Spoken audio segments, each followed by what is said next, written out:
May experience mo dyan. Yes, oo. Yung mag-birthday ka, iba pa naman. Di ba? Mag-iuna naman ni Daddy yun. Hindi, ibig sabihin baka gusto mag-birthday, may iba pa naman yan. Another year pa. Ibang session. Session.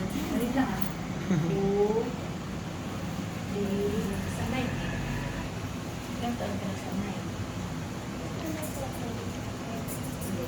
Press 1.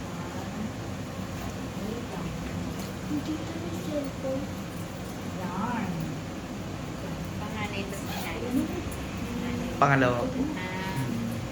Ang tatlo nun ba yan? Ano ba sila? Apat po yan, namatay yung pangalan. Panganay. Sa lumalabas siya yung panganay. Ngayon. Ay, kamusta po? Sige lang po. Baba mo, baba mo. Sige, press 1. Ngayon, papabili na nga ng gamit. 3, 4.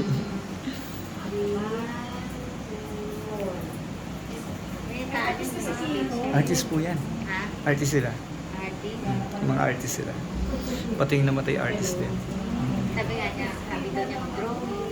Opo. Tapos gumagawa daw siya ng mga bracelet ba? Ito nagpi-painting na rin siya. Saan kayo nagpipaint? Malapit kayo sa amuno. Kay Glampo na kayo. Hindi po. Dito lang kami sa loob. Sa Lablag din ba? Yun! Gusto mo pala yung mga star? Ayun sila ng-star. Yun din kasi yung line ng business namin. Ano ba ang isa sa Customizing ng mga big bikes, helmets, yung mga ganun. Yung pintura, nilagyan ng design. Sarap pala yung beauty. Di ba meron yung mga bilog-bilog naman? Okay. Maliit tayo. Maliit ako.